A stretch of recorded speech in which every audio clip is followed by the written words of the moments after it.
Alhamdulillahirabbil alamin. Salatu wassalamu ala asyrafil anbiya'i wal mursalin wa ala alihi wasahbihi ajma'in. Terima kasih Ustaz Musi yang berhormat Datuk Seri Tuan Guru Presiden, pimpinan PAS Pusat, sahabat saya Datuk Mahfuz Omar, yang berhormat Datuk Mahfuz Omar, Profesor Datuk Abu Bakar Abdul Hamid, Datuk yang berhormat Datuk Kamaldin Jaafar, hadirin hadirat rahmatullah sekalian. Saya kira membincangkan soal status dan kedudukan orang-orang Melayu di negara ini, walaupun bunyinya sudah difahami bahawa ketika kita bercakap soal kedudukan orang Melayu, kita mau tidak mau merasai bahawa dia sangat dekat dengan kedudukan Islam. Walaupun dibincang secara ilmiah, sudah pasti kita semua akur bahawa Melayu itu bangsa, Islam itu adalah risalah nubuwah. Tetapi dalam konteks Malaysia dan sejarahnya, tentu bila kita bercakap tentang status Melayu, dia dekat sekali dengan status Islam. Bermakna ketika kita membicarakan tentang hak Melayu, itu sekaligus mengiringi dengan itu ialah hak dan kedudukan status Islam. Saya minta dalam perbincangan ini untuk membincangkan 3 perkara. Bukan mengulas, mungkin menyentuh, menyinggung sedikit banyak apa yang dibincang oleh Profesor tadi, tetapi diberikan lebih kurang peranan saya untuk membicarakan tentang 3 perkara yang menyentuh tentang hak Melayu ini. Pertama ialah soal tanah. Saya barangkali sangat khawatir besar, dan khawatir yang mencemaskan, kerana kadar kehilangan tanah Melayu, tanah milik Melayu, sama ada tanah Melayu milik bebas atau tanah Melayu milik reserve Melayu, termasuk dalam tu dalamnya ialah tanah wakaf, itu sangat-sangat mencemaskan, kerana kadarnya itu sangat pantas dan nampaknya tidak menunjukkan tanda ianya akan berhenti, terutama apabila diisytiharkan oleh Perdana Menteri baru tentang projek The Greater Kuala Lumpur. 7 kampung Melayu di tengah-tengah bandar Kuala Lumpur ini akan terhapus. Kadarnya dalam tempoh sekitar 5 tahun atau lebih sedikit. Dalam kajian saya, hampir 2 atau 3 perkampungan Melayu lenyap setahun di Malaysia. Kalau dulu selepas mereka, dalam statistik kita ada lebih kurang 3,000 kampung Melayu, sekarang sudah tidak sampai 1,000. Artinya kependudukan geografi, lokasi penduduk Melayu yang akan menentukan sosioekonomi politik orang-orang Melayu pasti terjejas. Belum lagi karena manipulasi dan juga yang dipanggil rekayasa politik penyempadanan parlimen atau penduduk, itu belum lagi kita masuk. Kita lihat saja bagaimana ianya hilang dan orang Melayu terpaksa di-relocate. Itu sudah sangat merisaukan kita. Tanah reserve Melayu yang diwujudkan dan telah diberikan peruntukan dalam Perlembagaan Persekutuan perkara 83, itu ternyata tidak diberikan perhatian sama sekali. Tanah reserve Melayu pada atas kertas, sebahagian, bukan semuanya, diganti seperti yang disyaratkan dalam perlembagaan, mesti diganti dengan saiz yang sama, dengan nature yang sama. Tapi ternyata bila kita lihat di atas tanah, rupanya cukup banyak tidak diganti. Di atas kertas katanya sudah ganti, di Kedah cukup banyak kes itu. Yang saya lakukan profil daripada Perlis sampailah ke Kelantan, kedudukan tanah reserve Melayu sangat merisaukan kerana tidak diganti pada realiti sebenar, on the ground, atau di atas tanah itu kalau kita lihat tidak ada lagi pemilikan Melayu. Tetapi bila kita semak di pejabat tanah, dia kata sudah ganti, kita sudah ambil di Kuah 20 ekar, kita sudah ganti 20 ekar di Yan. Dalam kertas begitu. Tapi bila kita cek di mana di Yan, tanah pejabat tanah di Yan, dia kata tak ada. Jadi maknanya itu kes-kes yang dapat kita jumpa. Tanah reserve Melayu dan tanah milik Melayu itu sedang terhakis dengan 3 sebab. Pertama ialah pengambilan tanah milik Melayu, tanah reserve Melayu, tanah milik Melayu atas nama pindaan yang dipanggil Akta Pengambilan Tanah. Pindaan yang awalnya dulu mengikut Ghaffar Baba adalah kononnya untuk mengambil tanah bukan Melayu. Itu katanya masa pindaan dibuat di Parlimen, rupa-rupanya bukan itu yang berlaku. Yang dibuat adalah pengambilan kepada tanah-tanah orang Melayu. Pindaannya kalau dulu hanya boleh ambil atas nama projek-projek awam, buat hospital, buat jalan, buat sekolah, buat bangunan-bangunan awam. Tetapi dipindah untuk diambil atas nama keuntungan ekonomi negara. Maka dengan itu sangat pantas diambil. Diambil Pantai Cenang di Langkawi, kononnya atas buat vocational school, tetapi Mahathir telah arah supaya dibuat hotel, dibangunkan hotel yang tercepat di dunia, iaitu 3 bulan siap daripada bangunan sampai kepada tissue paper di atas kertas di hotel. Yang kedua, diambil kerana orang Melayu sendiri jual. Dan dijual bukan kerana mau jual kepada orang bukan Melayu, tetapi dihimpit oleh pembangunan yang ada di sekitar. Berlaku di Pulau Pinang, berlaku di Seremban, berlaku di Johor Bahru.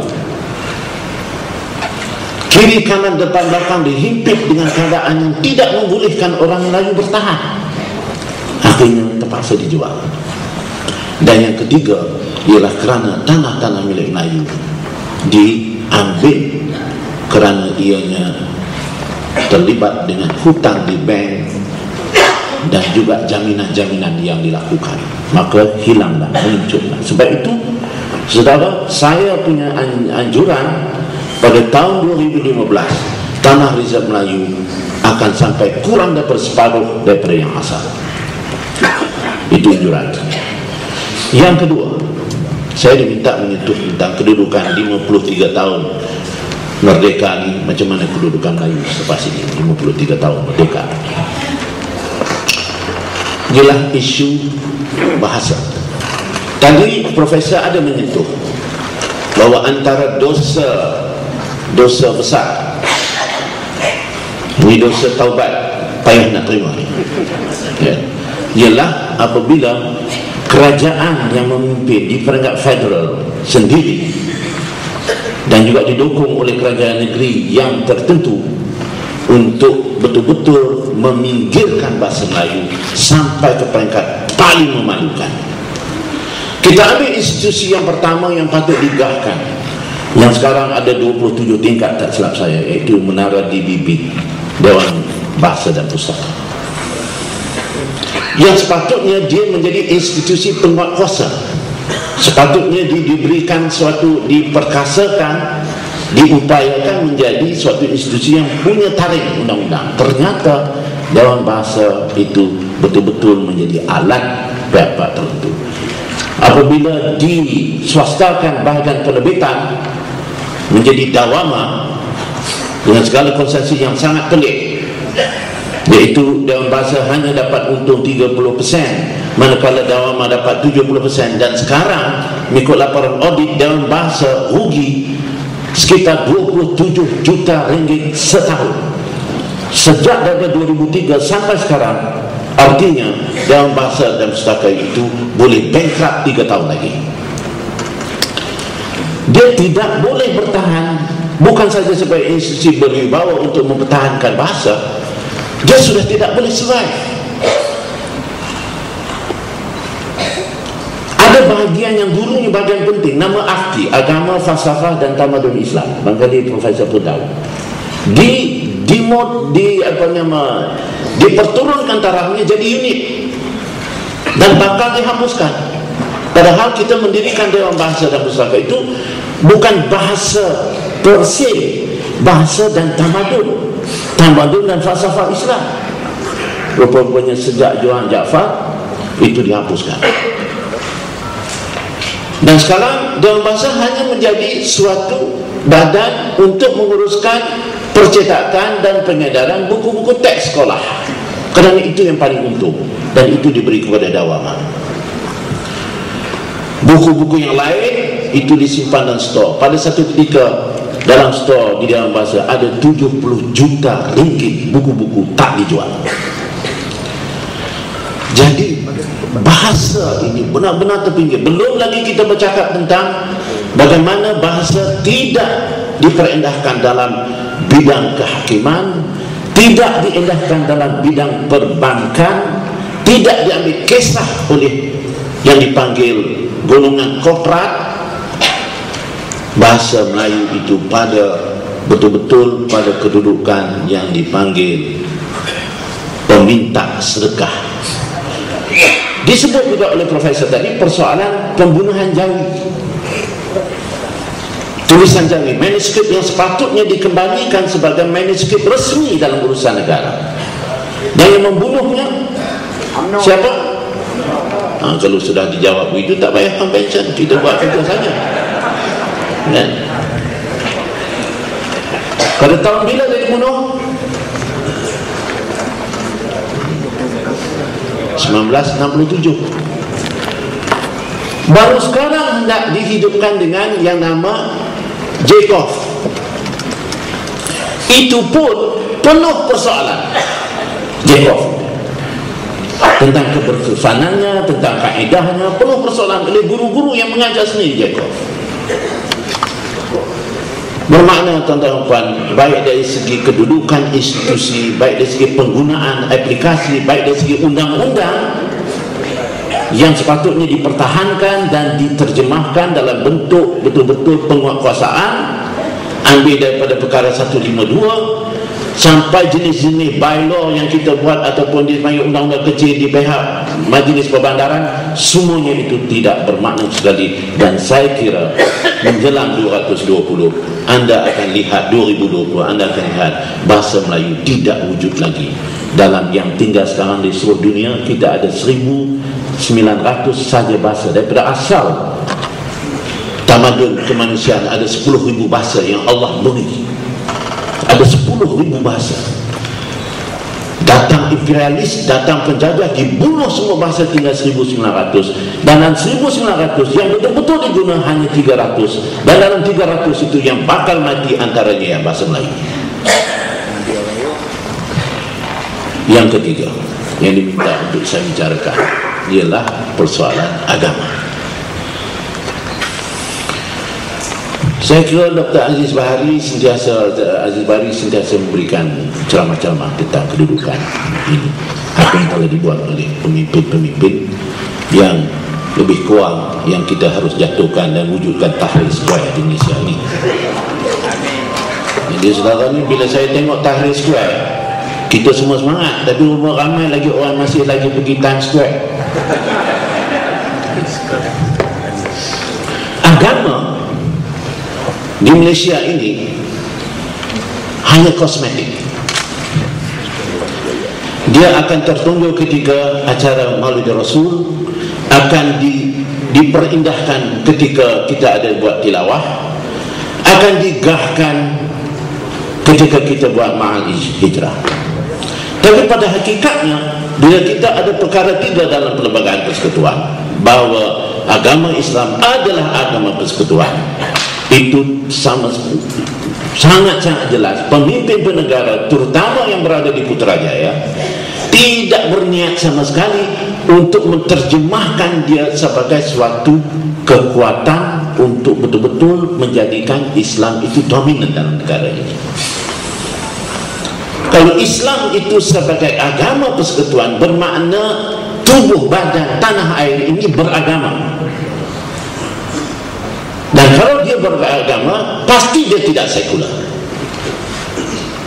yang dia patutnya boleh dijadikan asas untuk kita memastikan semua pelaksanaan, semua konsep pembangunan, semua model ekonomi, semua polisi kerajaan, semua peraturan-peraturan, semua nilai, semua pendidikan negara itu harus berteraskan Islam, mengguna daripada situ. Sepatutnya dibuat begitu selama 53 tahun. Ternyata yang perkara 3 itu pun sudah dipinggirkan.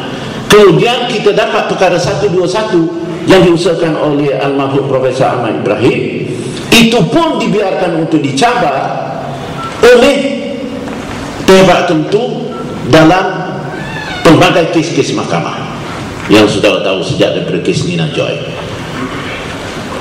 Dan sekarang kita dapati kedudukan agama ini sudah betul-betul terpinggir. Kalau kita buat pencanggahan-pencanggahan apa yang dilulus, apa yang telah dibenarkan dalam negara ini, contoh di dalam apa yang dipanggil Economic Transformation Program, tuan-tuan dan puan-puan, bagi ahli-ahli parlimen ini membaca. Ya, kita ni orang rakyat-rakyat ni kita pangkah sudahlah. Tapi ahli parlimen kalau tak baca, saya pangkah daripada pos tadi. Kan ada satu chapter on tourism, dan di sana disebut, dan pernah pun kita masukkan dalam Harakah Daily, dalam saya buat pernyataan dalam Malaysia Kini, dan keluar juga beberapa sedikit dalam Melemen, membantah keras apa yang dipanggil Malaysia sebagai International Nightlife Hub. Ada 5 zon, Langkawi, Kuala Lumpur, Johor Bahru, Kuantan, Kota Kinabalu. Semua peraturan yang berkenaan dengan yang dipanggil apa saja yang permit hiburan yang nak diluluskan itu ditarik keluar, kerana ini adalah nightlife hub. Dan cuma satu syarat saja international performance yang boleh datang ke 5 zon ini untuk membuat yang dipanggil persembahan, iaitu dia mesti berada dalam top 100 entertainers, world entertainers. Yang lain soal pakaiannya, soal apa yang dia nak janji, apa lirik-liriknya, itu semua digugurkan dalam zon ini. Ya, sebab dia kata ini international nightlife. Apa kaitannya ini dengan kedudukan Islam? Jawabnya, Islam buat, tak dipakai sebagai kriteria pertimbangan, tak dipakai sebagai apa saja kelulusan. Islam bukan jadi pertimbangan untuk meluluskan sesuatu. Yang boleh meluluskan itu ialah pertimbangan yang akan dibisikkan oleh suami Perdana Menteri.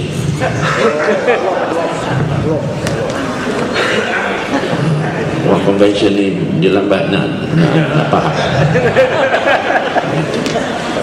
Jadi tuan-tuan dan puan, kita dapati bahawa kalau kita rinci-rinci semua dengan segala benda yang berlaku di peringkat mahkamah dan juga di peringkat kefahaman-kefahaman dan aliran-aliran pemikiran, ternyata bagi saya, komentar saya, bahawa dengan kepimpinan negara yang ada sekarang, dengan kerajaan yang ada yang sekarang, pasti juga kita akan menghadapi penghakisan yang dipanggil the silent erosion of Islamic principles, Islamic values.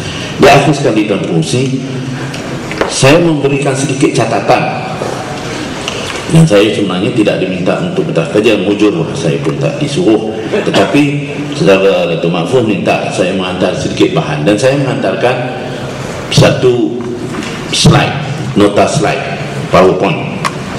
Dan di dalam buku yang telah diedarkan kepada tuan-tuan dan puan, gambaran yang saya cuba berikan tentang status dan hak orang Melayu ini adalah gambaran yang saya tinjau baik melalui literature, melalui kajian-kajian pembacaan saya, dan juga daripada apa yang pengalaman yang saya dapat di peringkat lapangan.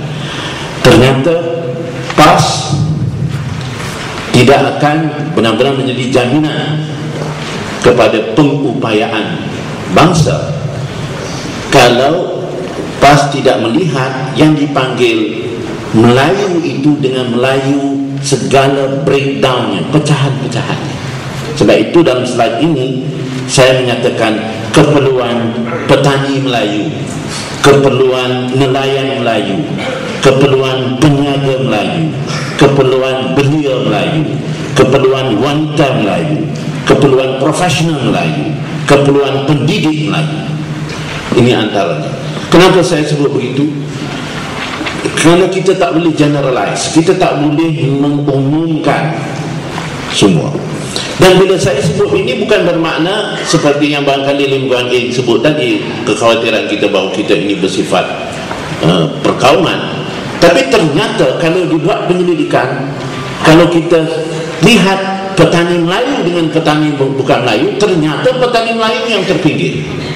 Dan kalau tidak dibela oleh PAS, saya kira petani Melayu akan tidak melihat apa-apa yang boleh dilihat masa depan kalau diperintah oleh Pakatan. Demikian juga kalau kita lihat Melayu, nelayan Melayu dengan nelayan bukan Melayu. Itu jelas.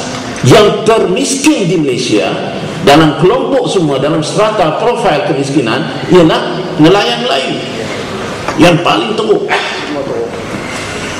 Dan seterusnya peniaga Melayu dengan bukan Melayu. Jadi saya memberikan satu pandangan saya terhadap perlu ada manifesto yang jelas terhadap setiap breakdown atau pecahan-pecahan ini. Kalau tidak disebut untuk Melayu, bukan untuk rakyat keseluruhan, tetapi pecahannya mesti jelas. Dan saya ingin mengajak tuan-tuan dan puan-puan dalam ayat saya yang terakhir, kita lihat barangkali pengajaran kita terhadap Husni Laisa Mubarak ini yang telah pun kita lihat. Dan sekarang segalanya yang akan berubah di Asia Barat. 3-4 faktor ini yang nampaknya menjadi kekuatan intifadah Syabi ini, kebangkitan rakyat ini. Yang pertama ialah pastinya yang telah kita bicarakan sentiasa ini, irrespective menolak soal orang Arab atau bukan Arab, kerana di sana ada Arab Kristian, ada Arab Muslim. Tetapi ternyata yang saya kagum ketika mereka solat Jumaat di Tahrir Square, yang menjaga keselamatan supaya orang-orang Islam boleh solat Jumaat dengan jutaan itu ialah orang Kristian. Orang Kristian cukup semua jadi pagar supaya jangan diganggu. Jadi apa yang menjadi common ground mereka, apa yang menjadi medan bersama mereka?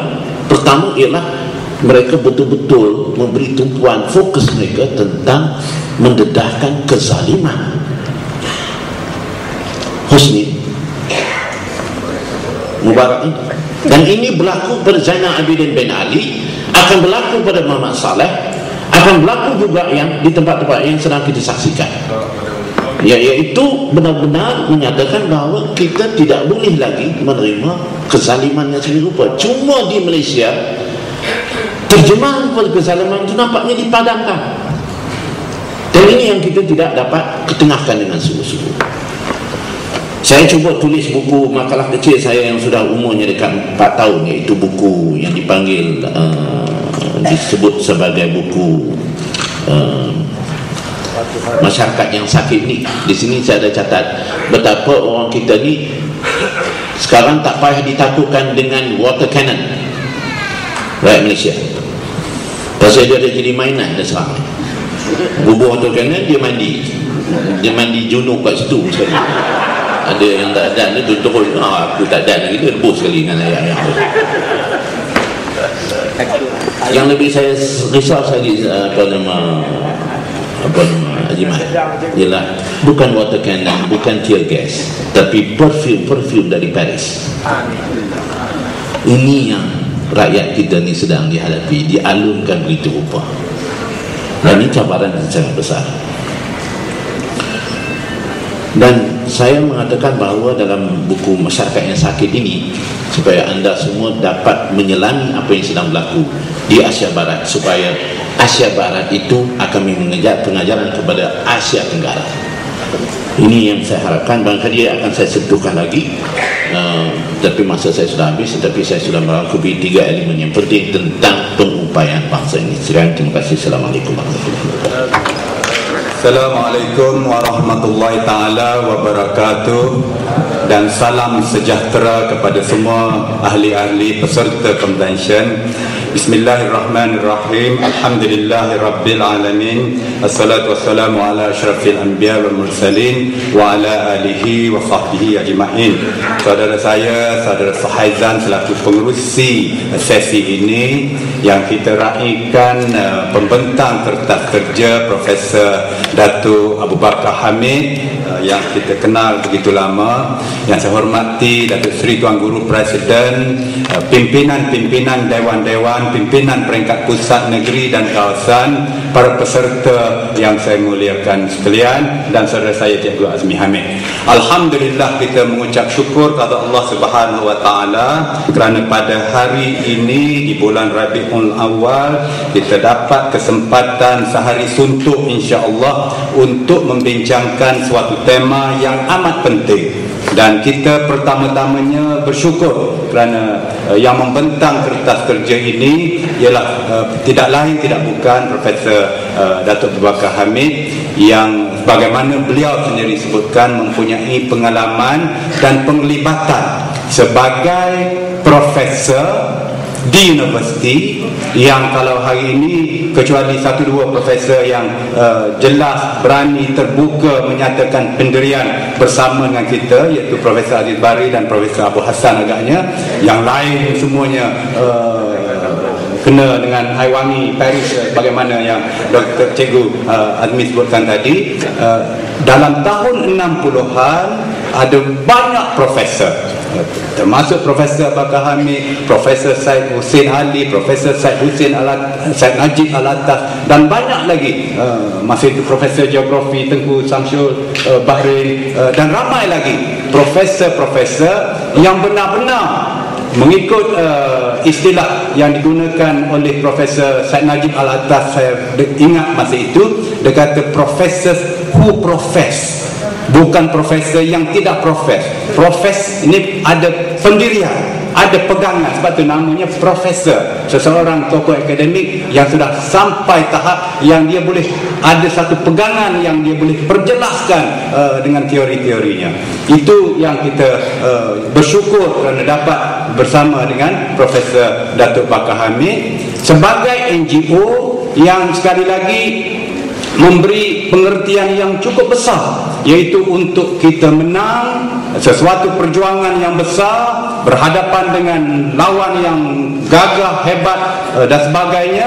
Kita perlu bukan sahaja bergerak sebagai satu parti politik sendirian, tetapi dengan beberapa parti-parti politik yang boleh bersama-sama dengan kita, dibantu oleh NGO-NGO seperti yang ada di atas pentas pada pagi ini. Ini saya rasa amat penting, dan Medan Tahrir di Mesir juga adalah satu lagi bukti terkini yang amat jelas bahawa penglibatan kerjasama di antara kumpulan Islam Ikhwan dengan kumpulan-kumpulan bukan Islam, Kristian Koptik, sekular, belia dan sebagainya adalah akhirnya berkesan untuk menjatuhkan suatu rejim yang cukup besar di Mesir itu.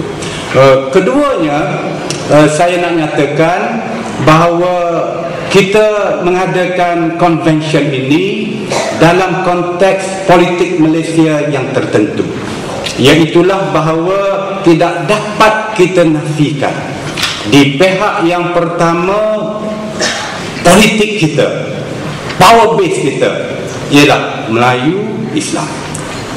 Di masa yang sama kita untuk kemenangan, sebagaimana saya sebutkan tadi, dalam konteks politik Malaysia sudah tentunya kita memerlukan sokongan oleh semua pengundi tanpa mengira kaum, negeri, wilayah dan sebagainya. Pengalaman di Malaysia dalam konteks kaum ialah dalam satu pilihan raya nampaknya swing itu adalah tidak selaras. Dalam tahun 99, swing yang menjadikan keputusan pilihan raya pada ketika itu sedemikian rupa ialah kerana sokongan swing daripada Melayu yang memihak kepada pembangkang. Oleh itu PAS menang 27 kursi parlimen, tidak pernah berlaku dan diulangi dalam sejarah kita, 98 kursi DUN. Tahun 2004 tak ada swing semuanya seolah-olah kepada Abdullah Badawi. Kita tinggal 6 kerusi parlimen dan kurang juga kerusi DUN. Tahun 2008 tak dapat dinafikan swing yang paling besar ialah di kalangan kaum India dan kaum Cina. Swing kaum pengundi Melayu tidak signifikan mana. Oleh sebab itu kita mesti memperjelaskan perjuangan kita, program kita, dasar-dasar kita, supaya yang kita hasratkan dalam konteks politik Malaysia, dalam konteks pilihan raya yang terdekat ini, kita boleh mengekalkan swing yang sudah berlaku dalam pilihan raya 2008, ditambah pula dengan swing yang boleh kita janakan melalui pengundi-pengundi tegar, penyokong-penyokong tegar kita, power base kita, iaitu terpaksa kita akui orang-orang Melayu, orang-orang Islam. Yang menjadikan ini lebih penting lagi, kita perlu akui dalam konteks tertutup ini, ialah bahawa keputusan pilihan raya kecil yang berlaku adalah agak menunjukkan betapa perlunya kita mempertingkatkan lagi kerja-kerja kita, program-program kita, untuk memastikan power base kita bersama-sama dengan kita, di samping power base sampingan yang lain. Dan oleh sebab itulah saya terpaksa dengan jelas seboleh-bolehnya menyatakan di sini, ini konteks yang kita ada, convention ini. Jadi sudah tentu pembentangan oleh Datuk Seri Presiden petang ini akan memberikan segala maklumat-maklumat dan dasar-dasar dan ketegasan-ketegasan untuk kita mempunyai suatu fahaman yang jelas yang boleh dibawa sehingga ke peringkat pengundi di akar umbi, untuk memberikan kepada kita insya-Allah persiapan awal dalam konteks untuk menyediakan parti bersama-sama dalam Pakatan Rakyat dan NGO-NGO untuk memastikan insya-Allah kemenangan kita yang bukan sahaja memegang dan mengekalkan kemenangan-kemenangan yang ada, tetapi menambah di kawasan-kawasan, di tempat-tempat, di kerusi-kerusi yang lain insya-Allah. Jadi ini saya rasa perlu ditegaskan konteks kita berkonvention hari ini, untuk memberikan kepada kita suatu keyakinan yang lebih tinggi, untuk kita dengan keyakinan yang tinggi ini boleh turun ke peringkat-peringkat bawahan untuk memberikan keyakinan-keyakinan dalam kita diserang ini, bahawa kita tidak mengabaikan dan sebaliknya memperjuangkan tentang Islam, tentang orang-orang Islam dalam konteks dan panduan yang sebagaimana kita dengar daripada ucapan perrasmian Tuan Guru Mursyidul Am tadi, tentang di mana dasar-dasar Islam yang berkaitan dengan semua perjuangan ini, termasuklah kedudukan masyarakat-masyarakat dalam sesebuah negara seperti di Malaysia kita ini. Jadi itulah saya rasa yang saya nak utamakan sangat. Pembentangan atau pandangan saya yang lainnya tidaklah sebegitu teratur dan terperinci seperti kita dengar daripada Cikgu Azmi tadi. Saya sekadar ingin menyatakan begitu. Oleh itu kita ada dua cabaran. Cabaran yang pertama ialah untuk konteks politik dan pilihan raya yang terkini.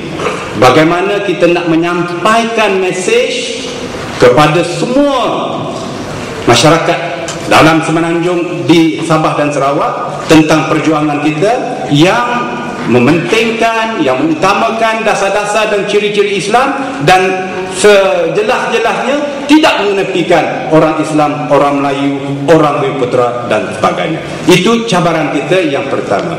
Cabaran kita yang kedua, insya-Allah, jika dan apabila kita menang, untuk memformulasikan semula model-model, program-program, agenda-agenda untuk membangunkan sebenar-benar setulen-tulennya masyarakat Melayu, masyarakat Islam, yang sebagaimana Cikgu Azmi dengan jelas dengan beberapa contoh beliau tadi menunjukkan kelemahan-kelemahan hasil daripada pengabaian, hasil daripada rasuah, hasil daripada pengkhianatan, hasil daripada keruntuhan institusi-institusi yang ditugaskan, diamanahkan untuk melakukan segala yang sepatutnya dilakukan, kononnya untuk masyarakat Melayu dan Bumi-Putera. Jadi saya rasa itu pun satu hal lagi yang kita kena faham, bahawa hari ini yang aulawiyatnya, yang urgentnya, yang utamanya kita nak satukan kedudukan pendirian pandangan kita, membentangkan dahulu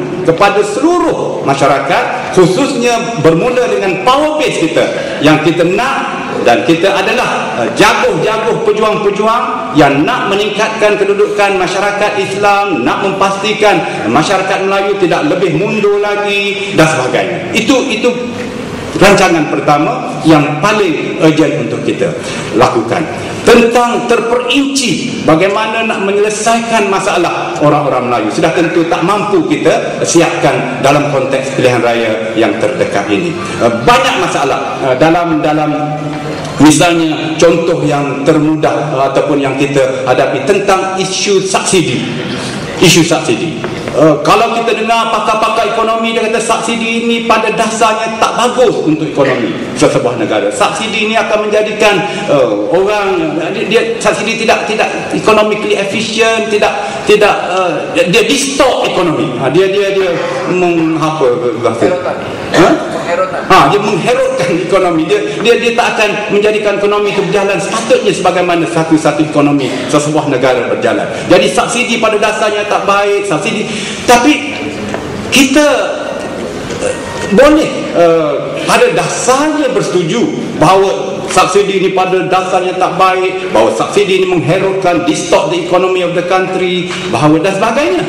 Tetapi dilema kitanya, kalau masyarakat tak ada subsidi minyak atau subsidi beras atau subsidi apa-apa lagi yang ada sebahagiannya, maka bagaimana rakyat nak selesaikan dan nak hadapi keadaan ekonomi yang cukup teruk itu? Di masa yang sama, mungkin memang ada aspek subsidi yang boleh kita kritik, kita serang dan kita jadikan bahan untuk perjuangan politik kita segera ini, iaitu seperti penyelewengan subsidi kepada orang-orang atau kumpulan-kumpulan ekonomi yang sudah maju, yang sudah kaya, subsidi kepada IPP, power station dan lain-lain lagi contoh. Jadi ini yang saya rasakan supaya kita jelas bahawa matlamat kita hari ini seperti yang kita lakukan konvensyen ini ialah untuk kita menonjolkan dengan lebih-lebih nyata dalam konteks pilihan raya yang dalam masa beberapa bulan ataupun paling lama setahun ini adalah tujuan kita begitu, untuk menjelaskan bahawa kita sudah sedemikian teruk diserang sebagai telah mengorbankan, telah meninggalkan prinsip, dan ini kesannya ada kepada kadang-kala Melayu middle class dan sebagainya yang kata PAS ni benar-benar tidak perjuangkan Islam lagi, dan sudah dikuasai, dipengaruhi dan sebagainya oleh bukan Islam, oleh DAP dan begitu. Jadi itu yang perlu kita jelaskan di peringkat awal sehingga sebelum pilihan raya umum.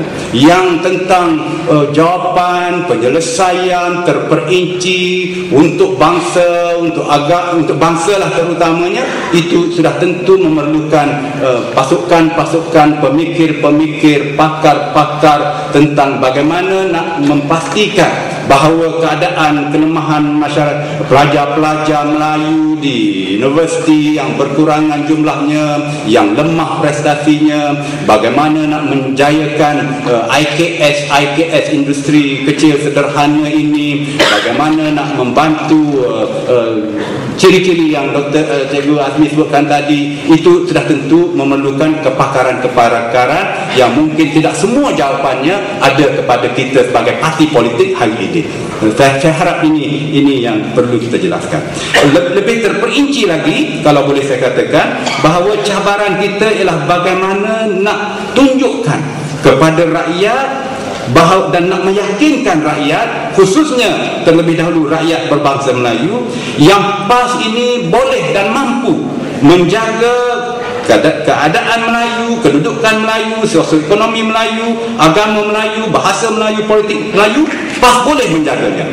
Lebih daripada itu lagi, bagaimana kita nak tunjukkan bahawa kita boleh jaga semua ini lebih baik lagi daripada UMNO kononnya telah dilaksanakan. Dalam keadaan ekonomi Malaysia dan ekonomi orang Melayu hari ini, masa saya ada 2-3 minit lagi, walaupun saya janji nak cakap sekejap ya.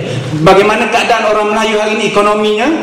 Contoh yang saya alami di kawasan saya sebagai contoh, di kampung-kampung.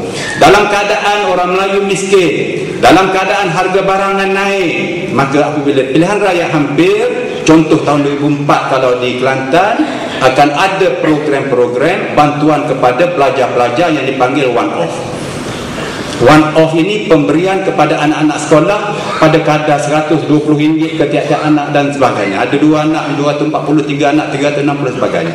Mentaliti orang kampung, orang Melayu, ialah dia akan kata dalam keadaan dia begitu terdesak, keadaan belanja dapur hari-hari pun tak mencukupi, ekonomi begini, datang pula program PIBG, datang pula ketua UMNO bahagian bagi kepada kita RM120, RM240, RM360, cukup baik UMNO ini. Ini psikologi rakyat. Berbanding dengan psikologi dunia secara umumnya, demokrasi barat misalnya, yang mana kalau ekonomi turun, kerajaan yang ada hari itu dalam pilihan raya sudah tentu akan kalah. Dalam konteks Malaysia, dalam konteks pengundi Melayu, kalau ekonomi lebih turun, UMNO buat apa yang saya contohkan berlaku dalam pilihan raya sebelum 2004 itu, kedudukan UMNO dilihat oleh orang Melayu sebagai lebih baik. Jadi akhirnya undi kepada UMNO akan mungkin naik. Dalam konteks nasional pun begitu juga lah. Dalam ekonomi yang teruk, dalam keadaan menurun dan sebagainya, UMNO akan melalui tindakan, aktiviti dasar-dasar tertentu akan meningkatkan lagi subsidi, guru kafar akan dinaikkan allowance, pegawai kerajaan akan ditambah allowance. Dengarlah, ini akan berlaku dalam masa yang hampir dengan pilihan raya. Jadi ini dilema kita, macam mana kita nak menunjukkan bahawa kita memperjuangkan orang-orang Melayu atas asas Islam, kita tidak mengesampingkan kaum-kaum lain dalam keadaan ekonomi yang menurun, dalam keadaan UMNO memberikan subsidi baru dan sebagainya yang agak rancak akhir-akhir ini dan akan jadi begitu seterusnya sehingga pilihan umum. Bagaimana kita nak menonjolkan diri kita sebagai orang-orang parti politik yang boleh memperjuangkan hak dan kedudukan Melayu, bukan sahaja sebagai yang termaktub dalam perlembagaan, tetapi lebih baik daripada yang telah UMNO lakukan dalam 53 tahun merdeka ini. Jadi sekali lagi, sebagaimana Cikgu Azmi tutup tadi dengan Tahrir Square di Kairo, Mesir, saya juga ingin melihatnya bahawa kalau 100 tahun yang lalu perkembangan di Mesir, di Timur Tengah lah yang melalui tokoh-tokoh seperti Syekh Tahir Jalaluddin, Syekh Muhammad Abduh, Syekh Rashid Ridha telah dalam awal abad ke-20 itu mencetuskan suatu pemikiran anti penjajahan, pemikiran penganiayaan dan perhambaan terhadap orang Islam ini mesti ditentang dan sebagainya, boleh mencetuskan gerakan-gerakan reformasi lah, islah lah, kemerdekaan lah, boleh berlaku. Bagaimana itu kesan yang ada. Tinggal lagi kalau kita kaji, ianya berlaku di Timur Tengah pada awal abad ke-20 tahun 1905 dan sebagainya. Kita akhirnya hasil daripada kesan itu merdeka tahun 57. Lebih 50 tahun baru kita mengikuti pemikiran yang berlaku di Timur Tengah itu. Saya harap pergolakan yang berlaku di Timur Tengah hari ini tidaklah kita kena tunggu 50 tahun lagi barulah Malaysia akan bebas seperti Mesir bebas dalam masa seminggu yang telah berlaku itu. Itulah harapan kita. Maka untuk kita mempercepatkan gerakan pembaharuan, perubahan, pembebasan di Malaysia ini, kita perlu menjadi penggerak utamanya insya-Allah untuk memastikan perubahan yang besar berlaku dalam kadar yang segera dengan memenangkan Islam, memenangkan PAS dalam kita bersama-sama dengan Pakatan Rakyat dalam konteks politik Malaysia ini. Jadi itulah ulasan yang tidak teratur bagi pihak saya kepada kertas kerja yang dibentangkan oleh Profesor Datuk Bakar Hamid sebentar tadi. Wassalamualaikum warahmatullahi taala wabarakatuh.